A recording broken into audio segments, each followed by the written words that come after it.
E aí, galera, nessa aula a gente vai dar continuação ao estudo das equações diferenciais, em particular considerando um método paralelo ao que a gente fez na aula passada.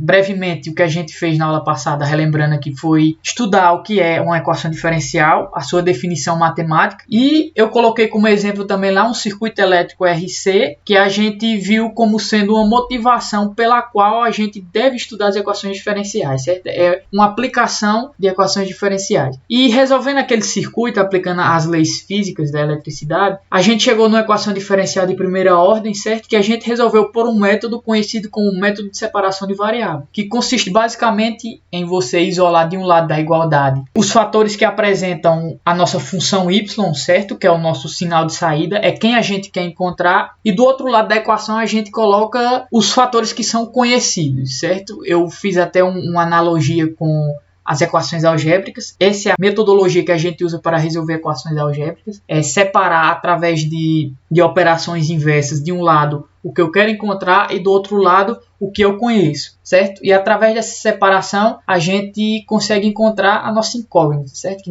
nesse caso de equações diferenciais nada mais é do que uma função resposta. Bom, mas eu disse que nem sempre é possível aplicar esse método porque naturalmente nem sempre é possível fazer essa separação. Então a gente tem que recorrer a uma forma alternativa, uma forma paralela para a gente encontrar a resposta, certo? Da forma mais genérica possível.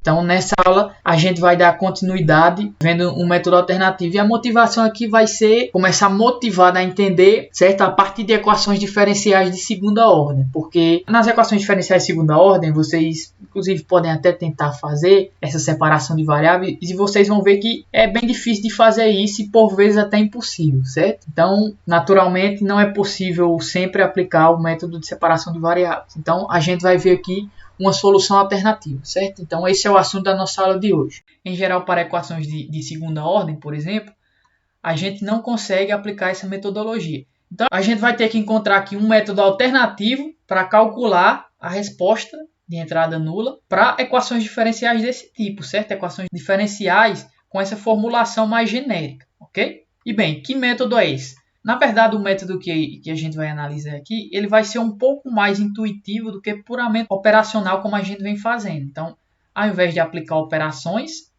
como a gente vem fazendo, a gente vai tentar analisar intuitivamente, de modo que a gente possa trazer alguma conclusão sobre a resposta, certo? Dessa equação diferencial. Então, eu vou escrever a equação diferencial homogênea dessa formulação aqui, certo? Então, vamos lá. A gente vai ter, por exemplo, um dn de y sobre dtn mais A1 vezes dn-1 dtn-1, certo? Mais um. Aqui a gente pode escrever como termos genéricos, certo? Termos intermediários, mais um an-1 dy dt mais um any, tudo isso igual a zero. E veja, essa escrita é justamente o que está aqui, com a parte direita igual a zero, certo? Então, essa é a equação diferencial homogênea que a gente tem associada àquela formulação genérica. E essa equação nos diz que, se eu multiplicar a minha função y por uma constante, somá-la com a derivada primeira multiplicada por uma constante e realizar essas somas sucessivas até a derivada de ordem n, a gente tem que isso é igual a zero, certo? E qual o significado disso? A gente tem que extrair algum significado matemático disso que nos remeta a pensar na forma analítica da resposta, certo? Então, para essa soma ser igual a zero, para a gente definir essa soma como sendo zero, a gente vai ter que y é uma função que ela está definida dentro da sua própria derivada, ou seja, existe uma relação de proporcionalidade entre a derivada e a própria função. E se a gente pensar um pouco sobre uma função que apresenta essa propriedade, a gente vai ver que é justamente a função exponencial. Então, uma função do tipo, vamos dar um exemplo em termos numéricos. Y é igual a 3 exponencial de 2t. Se a gente derivar essa função, a gente vai ter que y ponto é igual a 2 vezes 3 exponencial de 2t, certo? Exponencial de 2t. Só que quem é essa parcela aqui? é justamente a nossa função y. Eu posso escrever isso aqui como y ponto é igual a 2 vezes y, ok? E se eu passar essa parcela para o outro lado da igualdade, a gente tem y ponto menos 2y é igual a zero. Isso aqui é uma equação diferencial, certo? Ou seja, para aquela formulação que a gente tem, para aquele tipo de equação diferencial homogênea, a exponencial ela é uma boa candidata a ser uma resposta, certo? Porque a gente acabou de ver que essa propriedade de as derivadas ser proporcional à própria função, se eu tiver uma função exponencial, por exemplo, genérica c exponencial de lambda t, a gente tem que ela vai necessariamente obedecer a essa equação diferencial. A gente só tem que determinar quem é c e quem é lambda de acordo com a equação diferencial que a gente tem, certo? Esse c e esse lambda tem que ser conveniente de modo que faça essa função ser solução dessa EDO homogênea, certo? Então, o nosso problema agora consiste em encontrar quem é c e quem é lambda. E veja que aqui eu não estou conjecturando que a nossa função exponencial ela é uma solução. Isso não é uma conjectura, certo? É uma afirmação. Okay? Então, a gente vai partir da ideia de que a exponencial ela é de fato uma solução para esse tipo de equação diferencial, certo? Se ela é uma solução, a gente tem que descobrir quem é c e quem é lambda. E como é que eu vou fazer isso? Para fazer isso, eu vou substituir a minha função de solução diretamente na equação diferencial, porque não existe problema nenhum em fazer isso. Se a gente substituir, a gente vai ver que essa igualdade ela vai ser estabelecida, certo? Sobre certas condições. Então, eu estou tentando substituir essa função aqui nessa equação diferencial para tentar encontrar alguma relação que nos forneça valores de c e de lambda, ou os dois, certo? Para a gente descobrir quem é de fato essa solução. Mas antes de fazer isso, a gente vai aqui definir um operador chamado de operador D, certo? Que ele vai ser definido como sendo a operação de derivação aplicada a alguma função. Então agora, se eu quiser aplicar, se eu quiser, por exemplo, calcular quem é dy dt, eu vou escrever isso aqui como sendo d de y, certo? Porque esse aqui é o operador D. Analogamente, se eu quiser calcular a derivada segunda de y, por exemplo, ao invés disso, a gente vai escrever d2 de y, certo? Lembre que isso aqui não é d ao quadrado, a gente apenas está... Isso aqui é um índice para dizer que a gente está calculando a derivada segunda da nossa função, certo? Eu estou aplicando derivadas sucessivas aqui, operações de derivações sucessivas, certo? E por que eu vou fazer isso? Bom, eu vou fazer isso para que a gente possa escrever essa formulação aqui mais genérica em termos do operador D. Então, a gente vai ter a derivada enésima vai ser dn mais a1 vezes a derivada n-1, certo? E eu vou escrevendo tudo isso, toda aquela formulação em termos do operador D. De modo que, ao fazer isso, a gente pode definir aquela equação diferencial em termos de dois polinômios. Um polinômio que a gente chama de Q de D e um polinômio que a gente chama de P de D, certo? Onde Q de D vai ser dado por dm mais a1 dn-1 até o an, que é o coeficiente dependente. E o p de d, analogamente, certo?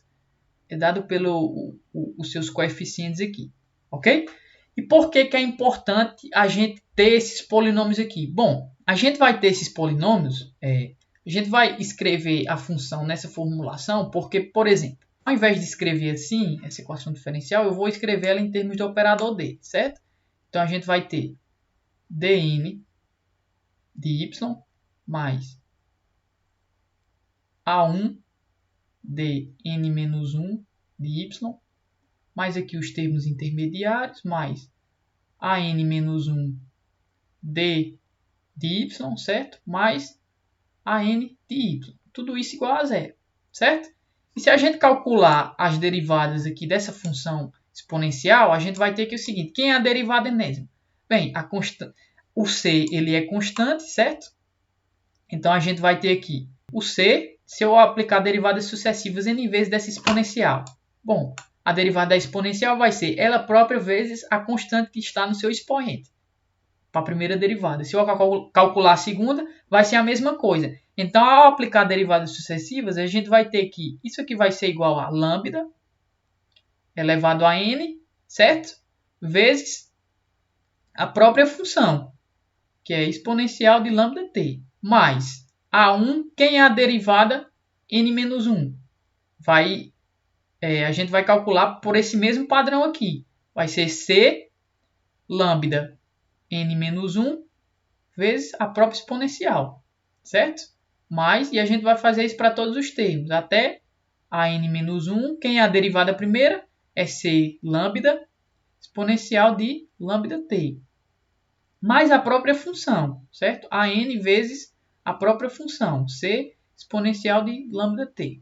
Tudo isso igual a zero. Por que eu estou fazendo isso? Bem, em todos os termos a gente tem c e lambda, certo? Então a gente pode colocá-los em evidência, de modo que c e exponencial, de modo que c lambda, exponencial de lambda t vai ser o lambda elevado a n mais a1, o lambda elevado a n mais 1, aqui os termos intermediários, mais a n menos 1 vezes o lambda mais o an, certo? Tudo isso igual a zero. Como c e a exponencial nunca são zeros, porque c é uma constante, exponencial nunca é zero, eu posso passar para o outro lado, certo?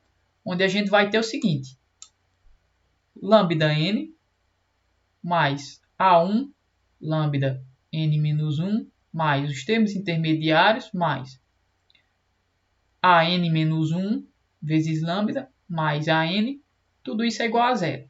Então, ao substituir aquela exponencial, a gente encontrou uma equação em lambda, certo? E quem é lambda? É justamente o coeficiente da nossa exponencial, certo? É o coeficiente do expoente da nossa exponencial. E se a gente reparar, isso aqui é um polinômio, certo? Isso aqui é um polinômio na variável lambda, que se assemelha, se a gente olhar aqui na expressão, que se assemelha ao polinômio Q de D. Então, isso aqui é equivalente a gente dizer que Q de lambda, certo? Ou seja, o polinômio Q na variável lambda é igual a zero, ok? De modo que as raízes lambdas aqui vão nos dar valores, essas raízes vão ser valores que tornam aquela exponencial que a gente definiu aqui uma solução da equação diferencial. Então, esse polinômio aqui, as raízes dele nos vão dar valores que sejam convenientes para definir a exponencial como sendo solução, certo? Então, o primeiro passo para a gente encontrar os parâmetros da nossa exponencial é substituir o polinômio Q de D que a gente achou por lambda e encontrar suas raízes. Esse polinômio é chamado de polinômio característico e suas raízes são as raízes características. Mas a gente sabe que para um polinômio de grau n, a gente pode ter n raízes diferentes, de modo que eu vou ter n valores candidatos para serem colocados na minha exponencial e tornar essa exponencial uma solução, certo? E qual é o melhor valor? Na verdade, não existe um melhor valor. Todos farão com que a exponencial seja uma solução, certo? Ou seja, a gente pode definir aqui n exponenciais possíveis que sejam solução daquela equação diferencial. De modo que, pela propriedade da linearidade, se a gente somar todas essas exponenciais, a gente vai ter uma outra solução, certo? Uma solução n mais 1, que é a solução mais genérica possível. Ou seja, a gente tem que encontrar todas as raízes características do nosso polinômio característico e para cada raiz diferente a gente vai ter uma exponencial diferente associada. De modo que somar todas essas exponenciais é justamente encontrar a solução mais genérica possível da nossa exponencial, certo? E cada exponencial diferente dessa que a gente acha é chamada de modo característico do nosso sistema. Então vamos lá. Como é que a gente encontra a nossa solução? A gente já sabe que é um exponencial, certo? Para encontrar o coeficiente do expoente, a gente encontra o nosso polinômio Q de D a partir da equação diferencial, encontra as raízes desse polinômio e todas as raízes desse polinômio, se forem diferentes, vão definir exponenciais diferentes que são solução da nossa equação diferencial. Então aqui a gente vai ter, por exemplo, se esse polinômio tem, ele pode ser escrito da seguinte maneira: lambda menos lambda 1, que é a primeira raiz, que multiplica lambda menos lambda 2, que é a segunda raiz, certo? Vezes, aqui vezes os termos intermediários, até ser multiplicado por lambda menos lambda n menos 1, que multiplica lambda menos lambda n, que é a raiz n, certo? Tudo isso igual a zero. Eu estou explicitando aquele polinômio em termos de suas raízes. Então, se essas raízes são distintas, a gente vai ter que a nossa resposta de entrada nula, y0 de t, vai ser um C1, que é uma constante 1, exponencial de lambda 1t, certo? Que é a primeira raiz. Então, a gente vai ter lambda 1t mais C2, exponencial de lambda 2t, até um lambda n aqui, certo? Até um Cn exponencial de lambda nt, certo? para cada raiz característica, a gente vai ter um modo característico, certo? Se eles forem diferentes. Então, a gente acaba de encontrar uma maneira de calcular nossa resposta de entrada nula, certo?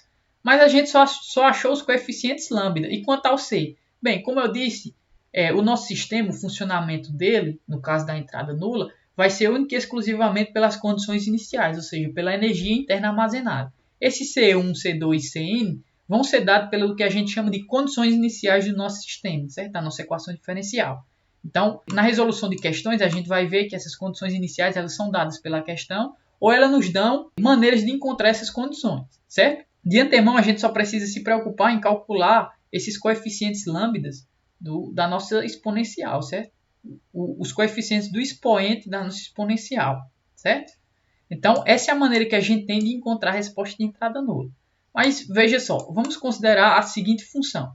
Vamos considerar y é igual a cosseno de 2t, por exemplo. Se a gente tomar a derivada primeira, y ponto, isso aqui vai ser igual a menos 2, a derivada do cosseno é menos o seno, certo? De 2t.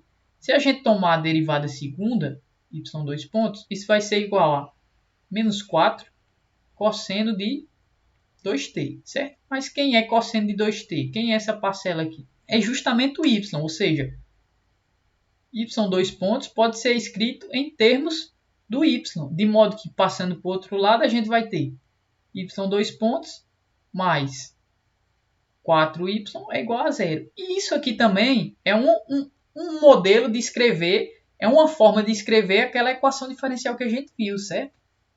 Na verdade, esse é um tipo de equação diferencial que se encaixa nas que a gente está estudando. E eu acabei de te provar que o cosseno é uma solução dessa equação diferencial. Então, é meio que um pouco confuso eu acabar de dizer que a exponencial ela é uma solução de qualquer equação diferencial daquele tipo, certo? Eu afirmei para vocês e acabar de provar que o cosseno também é uma solução. Então, a gente pode ter duas soluções diferentes?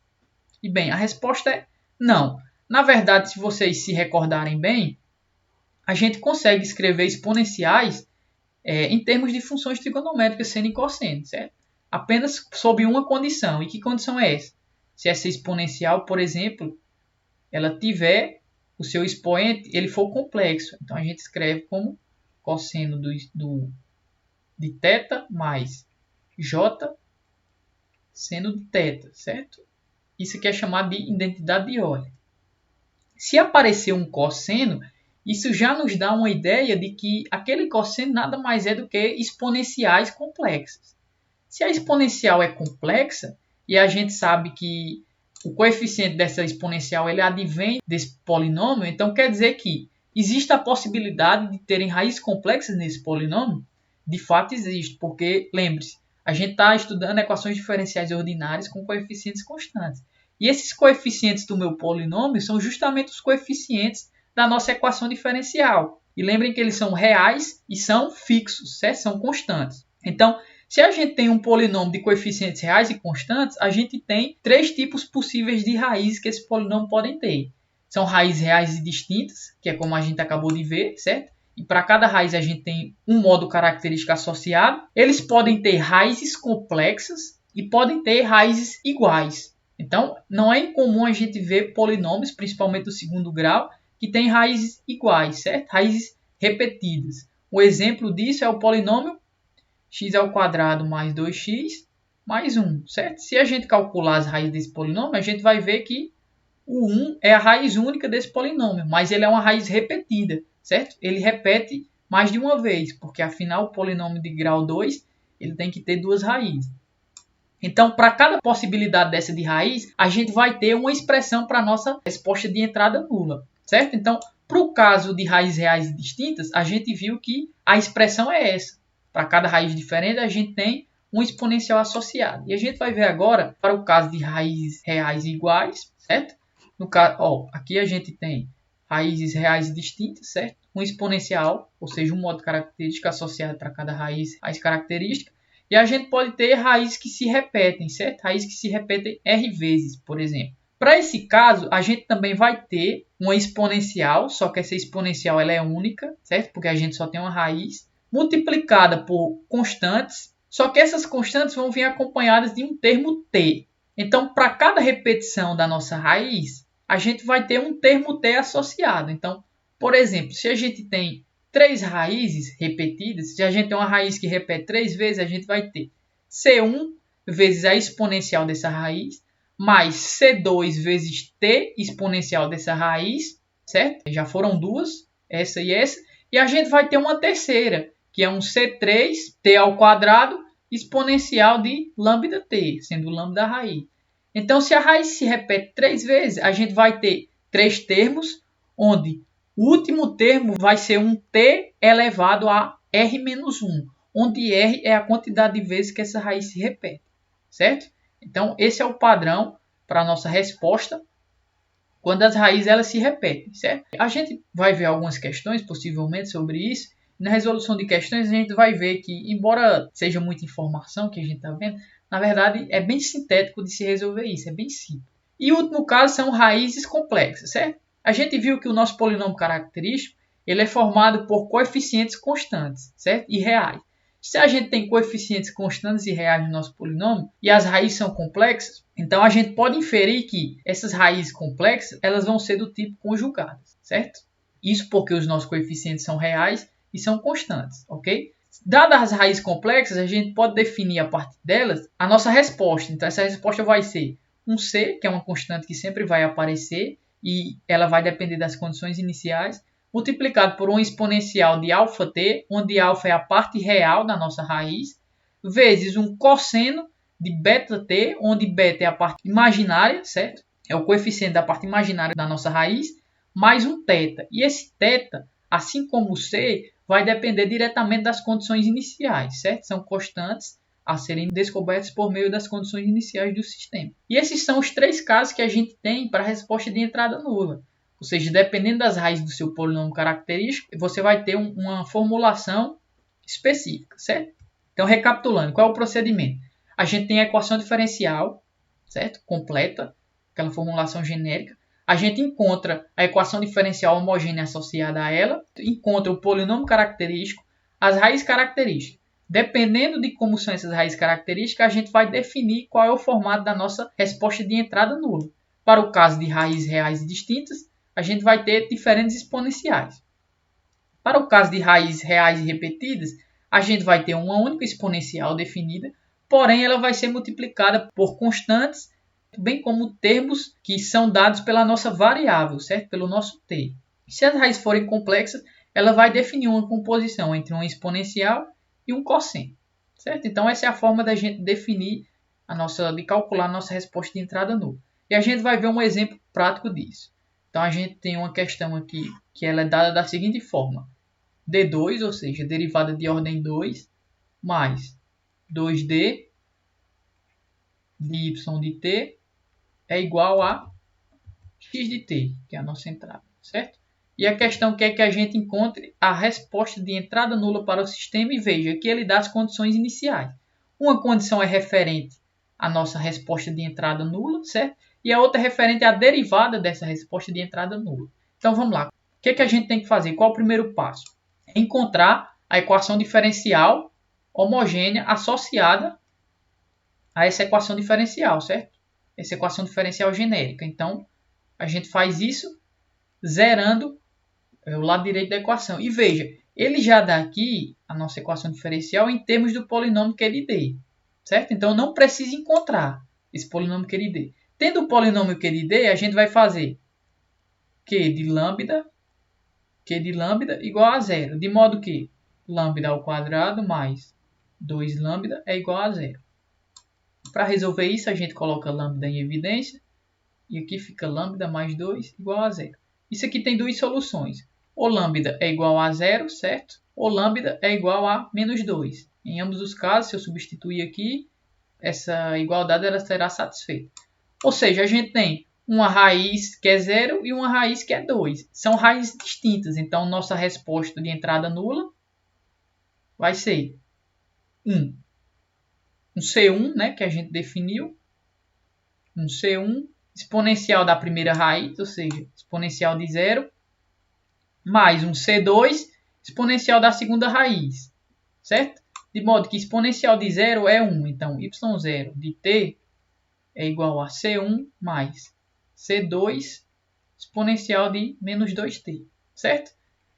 A gente encontrou a formulação genérica para a nossa resposta de entrada nula. Falta agora encontrar quem é C1 e C2. Como é que a gente faz isso? Com as condições iniciais. A primeira condição nos diz que y0, e quem é y0? É C1 mais C2 exponencial de 0, que é 1, certo? Então a gente tem que isso aqui é igual a C1 mais C2, isso é igual a quanto? A 1, porque y0 de 0 é 1. Então a gente encontrou uma relação entre C1 e C2. Só que a gente precisa de uma segunda equação, porque a gente tem duas incógnitas. Qual é a segunda equação? É da segunda condição inicial, que é referente à derivada da resposta de entrada nula, certo? Então a gente tem que derivar essa função, y0. Quem é a derivada? y.0 de t é igual à derivada de C1, que é 0, mais a derivada dessa parcela, que é menos 2, C2, exponencial de menos 2t. A condição nos diz que y0 ponto de 0, que é 0 e não t, é igual, primeiro, substituindo aqui na nossa equação, a gente tem C2 exponencial de 0, isso aqui é igual a 1, certo? Então, isso aqui é igual a menos 2C2. E quem é y0 ponto de 0? É igual a, se a gente olhar na questão, 4. Então, passando esse menos 2 para cá, a gente vai ter que C2 é igual a menos 2. Se C1 mais C2 é igual a 1, então C1 é igual a 1 menos C2. Então, C1 é igual a 1 menos C2, que é igual a 1 menos 2. Então, a gente tem que C1 é igual a 3. E a gente encontrou aqui tanto C1 quanto C2, quanto os modos característicos. Então, a gente pode completar a nossa resposta de entrada nula como sendo C1, que é 3, e aqui está ela, C1, 3, mais C2, que é menos 2, certo?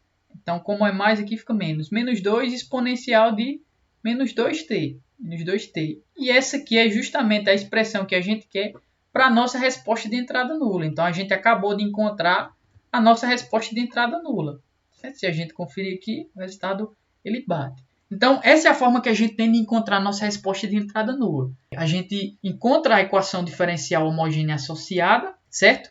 Encontra o polinômio característico, encontra as raízes características e vê qual o formato dessas raízes. Dependendo do formato, a gente define uma expressão analítica possível para essa resposta, certo?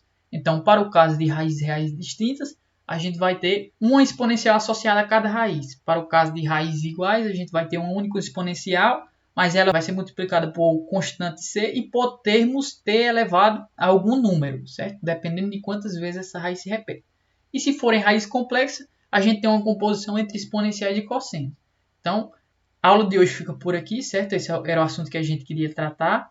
Espero que vocês possam praticar um pouco esse assunto. O livro que eu adoto aqui, a bibliografia que eu adoto é do Latte, certo? É um livro que eu particularmente acho muito bom, tanto na parte teórica quanto na de exercício. Então, procurem exercícios desses livros. Se vocês forem ler o livro, esse é um dos exercícios de lá. Se não me engano, esse assunto é do capítulo 2, que é análise de sistemas em tempo contínuo. Então, tentem praticar um pouco, certo? Qualquer dúvida vocês tentam retomar esse vídeo ou qualquer outro material que tem a parte teórica, até mesmo o livro, para consultar e tentar sanar essas dúvidas. Mas vai ser com a prática que vocês vão, de fato, efetivar essa habilidade de encontrar a resposta para as equações diferenciais, né? Nesse caso, resposta de entrada nula. Bom, na próxima aula a gente vai ver a resposta. A gente vai encontrar a resposta da nossa equação diferencial, ou seja, do nosso sistema, para quando a gente impor como entrada um impulso, certo? E essa vai ser uma fundamentação básica para a gente começar a definir a resposta de estado nulo, certo? Então, a resposta ao impulso vai ser o primeiro fundamento necessário para a gente posteriormente começar a definir e ver como se calcula a resposta de estado nulo, certo? Então, é importante que vocês solidifiquem todos esses conceitos que a gente viu nessa aula, porque algumas coisas que a gente viu aqui, a gente vai usar para calcular a resposta ao impulso, certo? Então, por hoje é isso. Por essa aula é isso, certo? E espero que essa aula tenha te ajudado de alguma forma.